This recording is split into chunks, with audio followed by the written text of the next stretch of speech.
2025 का definite integrals का बहुत ही अच्छा क्वेश्चन। इस क्वेश्चन में सबसे पहले हम देखेंगे क्या ये माइनस ए टू ए वाली प्रॉपर्टीज में यूज करेंगे। माइनस ए टू ए मतलब minus pi by two to pi by two से मैं आई लिख लेता हूं इज इक्वल टू 96 को भी बाहर लिख लेते हैं। आई लिख के 96 को मैंने बाहर लिख दिया और ये टर्म बन के आ गई x square cos square x upon 1 plus c raise to power x d x. ये आपको पता होगा कि अगर एक्सपोनेंशियल टर्म आ जाए, एक्सपोनेंशियल टर्म वाले जो क्वेश्चन बड़े इंपॉर्टेंट होते हैं, बार बार जेई में देखने के लिए मिल रहे हैं, तो इस केस में हम प्रॉपर्टी यूज करते हैं वो वाली, अगर replace x by a plus b minus x वाली प्रॉपर्टी हम यूज करते हैं। ये प्रॉपर्टी आपको पता है क्या हम किससे रिप्लेस करते हैं कि जो एफ ऑफ एक्स आए, अगर ए टू बी प्रॉपर्टी आ जाए तो हम किससे रिप्लेस कर देते हैं, एक्स बाय ए प्लस बी माइनस एक्स वाली प्रॉपर्टी यूज करेंगे इस केस में। तो कैसे यूज करेंगे, मतलब ए मतलब रिप्लेस एक्स बाय ए मतलब minus pi by two plus pi by to minus x. इससे हमें क्या पता चल गया कि हमने एक्स को किस चीज से रिप्लेस करना है, माइनस एक्स से रिप्लेस करना। तो I is equal to 96 minus pi by two to pi by two. X को किस चीज से रिप्लेस करेंगे, माइनस एक्स के cos of minus X whole square whole divided by 1 plus E raise to power minus X D. देखो जो negative term है वो तो क्या बन के आ जाएगी, पॉजिटिव हो जाएगी। नेगेटिव टर्म पॉजिटिव हो जाएगी, मतलब I 96 minus pi by two to pi by two. पता है ना स्केयर वाली टर्म्स तो हमेशा ही पॉजिटिव, एक्स स्केयर भी पॉजिटिव, कॉस स्केयर एक्स भी पॉजिटिव। नीचे वाली टर्म को हम लिख सकते हैं 1 by 1 plus E raise to power x. ठीक है स्टेप, इस तरह से हम इसे कुछ लिख सकते हैं। अब ये नीचे वाला E raise to power X LCM लगा के E raise to power X हो जाएगा, ऊपर चला जाएगा, तो आई इज इक्वल टू कितना बन जाएगा, माइनस पाई बाय टू से pi by two. E raise to power X ऊपर आ गया, X square cos square X already है और डिनोमिनेटर में E raise to power X plus 1 dx हो गया, कोई दिक्कत नहीं। अब इसे हमें जो स्टार्ट क्वेश्चन था इसे 1 लगा लेते हैं, इसे 2 लगा लेते हैं और बेसिक स्टेप जो बार बार करते हैं हम डेफिनेट में 1 प्लस 2 कर देते हैं। 1 प्लस 2 करोगे तो आई प्लस आई, अच्छा ये मैं 96 मिस कर गया यहां पे, 96 आई प्लस आई 2 आई हो गया। 96 दोनों टर्म्स में से कॉमन है, minus pi by two to pi by two भी कॉमन है। नीचे देखो डिनोमिनेटर सेम है ना, 1 plus c x, 1 plus c x वो सेम ही लिख देंगे, तो न्यूमिनेटर में एलसीएम वाली टर्म भी सेम ही आ जाएगी। मतलब क्या आएगी numerator term, X square cos square X. देखो X square cos square X इसमें भी, X square cos square X इसमें भी है, तो कॉमन आ जाएगा और अंदर टर्म बन जाएगी 1 plus c raise to power x dx. Clear है, 1 plus c raise to power x cancel हो गया। अब जो रिमेनिंग टर्म बच के आई 2 I 96 minus pi by two से pi by two x square cos square x dx.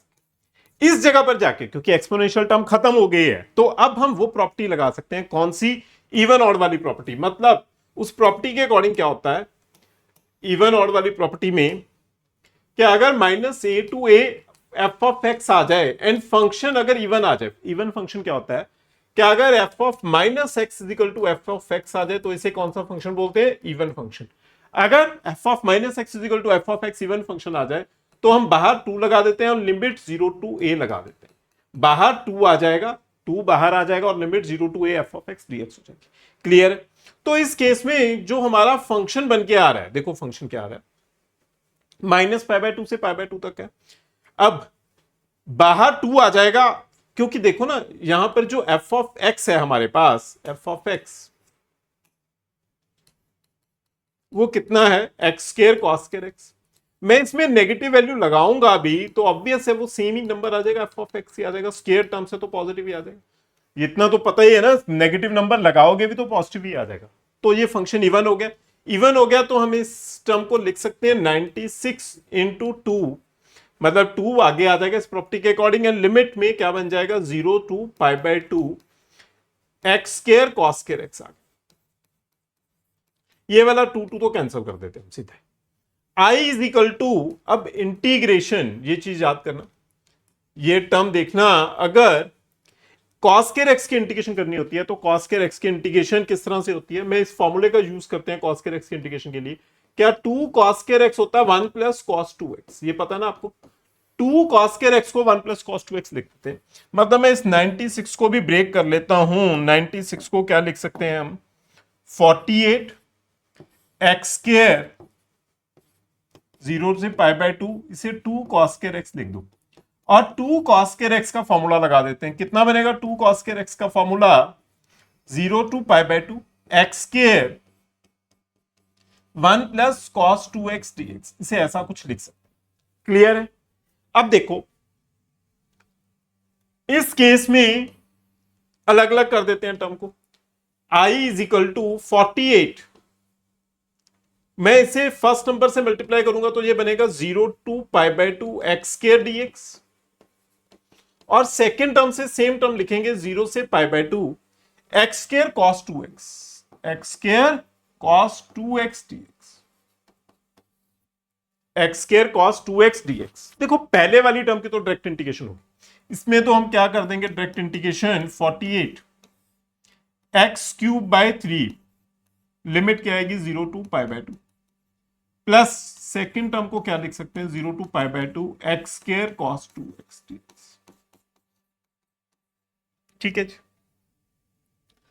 इसमें तो सॉल्व करके आ जाएगा। जो ये वाली टर्म है ये तो मैं से लिख देता हूं, पाई बाय 2 48 पाई क्यूब अपॉन 8 हो जाएगा ना, 2 की वैल्यू मतलब पाई बाय 2 पुट करोगे पाई क्यूब अपॉन 8 बाय 3 24 हो गया। और इस टर्म को ना वैसे तो बाय पार्ट्स करना है, I1 लिख लेता हूं मैं इसे। इस टर्म की इंटीग्रेशन बाय पार्ट्स करनी पड़ेगी, जहां तो 2 बार बाय पार्ट्स होगा, इस टर्म को बाय पार्ट्स करेंगे तो बाय पार्ट्स में तो ये काफी लेंथी हो जाएगा। इसके लिए एक मैं अच्छा मेथड सिखा देता हूं आपको। देखो नॉर्मली हम इस चीज में बाय पार्ट्स करते हैं, ये आपको पता है, और 2 बार बाय पार्ट्स होगा इस टर्म को सॉल्व करने के लिए। मैं इस I1 को अलग से सॉल्व करने जा रहा हूं, 2 बार बाय पार्ट्स करना पड़ेगा। मैं बाय पार्ट्स स्पेशल केस दिखाता हूं, देख लेना, बड़ा अच्छा मेथड होता है। X square cos 2x, x square cos 2x। मैं बाय पार्ट्स करने का एक इजी वे सिखा रहा हूं, बट पर्टिकुलर केसेस में यूज होगा जब हमारे पास एक तरफ डिफरेंशिएशन 0 हो जाए, तब हम ये यूज कर सकते हैं। मतलब दिख रहा है ना कि एक्स स्क्वायर की डिफरेंशिएशन 0 हो सकती है, 2x 2 एंड 0। आप एक तरफ देखो ना, इसे 2 बार बाय पार्ट्स करना चाहो तो आप पूरा बाय पार्ट सॉल्व कर दो, मेरे को कोई दिक्कत नहीं है, बट एक मेथड सिखा रहा हूं। इस तरफ वाली टर्म की डिफरेंशिएशन कर दो, इस वाली टर्म की इंटीग्रेशन क्यों? क्योंकि इसकी डिफरेंशिएशन खत्म हो जाएगी, इसकी इंटीग्रेशन चलती जाएगी, वो कोई दिक्कत नहीं है। तब इस केस में, ऐसे केसेस में हम बाय पार्ट्स का एक अदर मेथड सिखा रहा हूं। वो क्या करते हैं, एक्स स्क्वायर की डिफरेंशिएशन 2x, फिर कित करोगे इस तरफ इंटीग्रेशन कर दो, कितनी हो जाएगी साइन 2x बाय 2, फिर डिफरेंशिएशन करो इस तरफ 2, इस तरफ करोगे तो कितना हो जाएगा माइनस कॉस 2x, क्योंकि साइन की डिफरेंशिएशन cos 2x बाय 4 हो जाएगा। इसके दोबारा डिफरेंशिएशन करोगे तो 0, ये कितना बन जाएगा sine 2x divided by 8, 2x divided by 8। ठीक है जी, अब इस तरह से साइन लगाते हैं, ऐसे मल्टीप्लाई कर देते हैं। मल्टीप्लाई के लिए सिंबल्स हमेशा प्लस माइनस प्लस ही यूज करना है। अगर नेक्स्ट टर्म भी आ गई तो फिर से माइनस हो जाएगा, ऑल्टरनेट प्लस माइनस यूज करते हैं। तो डायरेक्टली बाय पार्ट्स वाली पूरी टर्म का आंसर, मतलब जो सेकंड वाली टर्म आई है, इस पार्ट का इंटीग्रेशन का answer x square cos 2x का डायरेक्ट आंसर क्या बन के आ जाएगा आपके पास, एक्स स्क्वायर साइन 2x, मतलब इसके आगे साइन आएगा पॉजिटिव वाला, माइनस माइनस प्लस हो गया तो प्लस 2 एंड 4 कैंसिल हो जाएगा, तो ये आ जाएगा x cos 2x, x cos 2x हो जाएगा। इसको मल्टीप्लाई करोगे तो फिर प्लस माइनस माइनस हो जाएगा, साइन 2x बाय 4 हो जाएगा, साइन 2x बाय 4। मैं दोबारा रिपीट करता हूं, x square sine 2x by 2, 2x and 4 cancel हो गया, सॉरी जब ये कैंसिल होगा तो नीचे एक 2 बच जाएगा, माइनस माइनस प्लस हो गया, 2 एंड 4 कैंसिल हो गए, 2 बच गया, x cos 2x, और लास्ट नंबर में हो गया sin 2x बाय 4। तो ये इस पूरे पार्ट की इंटीग्रेशन बन के आ गई है, ये समझ में आ गया होगा आपको। मैंने मतलब एक मेथड सिखा दिया आपको, दोबारा बोल देता हूं। करना किस केस में, अगर किसी पार्ट की डिफरेंशिएशन 0 बन सकती है तो एक्स स्क्वायर की 2x, 2x की 2 एंड 0, फिर cos 2 इस तरफ इंटीग्रेशन करनी है, cos 2x की sin 2x बाय 2, फिर माइनस cos 2x बाय 4 हो जाएगा, क्योंकि कोफिशिएंट ऑफ एक्स से डिवाइड करोगे, फिर माइनस sin 2x बाय 8 हो जाएगा। तो ये हमारे पास इसकी इंटीग्रेशन आ गई है। तो इसमें लिमिट भी लगानी है। अब मैं इस केस में लिमिट्स लगा देता हूं। लिमिट्स कैसे लगेंगी इस केस में, लिमिट्स देखना है। लिमिट क्या है, 0 से लेके पाई बाय 2 तक। 0 टू π/2 लिमिट है, इस पूरी टर्म में 0 से π/2 तक लिमिट लगाते हैं। पुट करो जरा π/2, कितना आएगा π/2 पुट करोगे, π² साइन π/2 पुट करो तो ऊपर आ जाएगा sine pi whole divided by 2। Next number में पुट करोगे तो कितना आएगा π/2 into cos pi whole upon 2। इसमें पुट करोगे तो कितना आ जाएगा minus sine pi whole divided by 4। ये तो π/2 पुट करके टर्म है। अब 0 पुट करोगे तो साफ दिखाई दे रहा है, ये देखना प्लीज। 0 पुट करोगे, x 0 पुट हो गया तो पूरी टर्म 0, नेक्स्ट नंबर भी पूरी टर्म 0 हो जाएगी क्योंकि 0 आ गया उसके। इसमें साइन 0 कितना होता है 0, तो ये भी 0 हो गया। क्लियर है। अब साइन पाई कितना होता है, साइन पाई की वैल्यू भी 0 होती है, साइन पाई 0, ये भी 0 हो गया और ये भी 0 हो गया, तो 0। इस केस में कॉस पाई की वैल्यू -1/2 बच गया, 0 और पीछे वाली टर्म तो 0 ही है, तो ये पूरी टर्म सॉल्व करके कितना आंसर हो जाएगा -π/4 आंसर, -π/4 आंसर बन के आ जाएगा। किस पार्ट का आंसर आ गया, ये इस I1 का आंसर आ गया हमारे पास -π/4।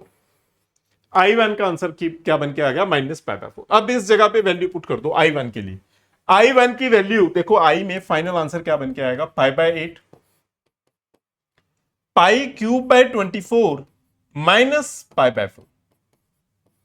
अब इसे मल्टीप्लाई कर देते हैं और इस फॉर्म में लेके जाते हैं। पाई तो कॉमन कर दो आप, पाई कॉमन हो गया, 48 से मल्टीप्लाई करोगे तो ये बच जाएगा 2π², 12 बच जाएगा पीछे, क्योंकि पाई तो कॉमन आ गया ना, तो रिमेनिंग टर्म 12 आ गया।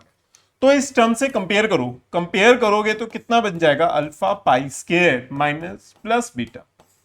इससे आप देखोगे तो अल्फा की वैल्यू कितनी आएगी, बाय कंपेयरिंग अल्फा कितना आ गया 2 और बीटा वैल्यू कितनी आ गई है -12। अल्फा 2 आ गया और बीटा -12 आ गया।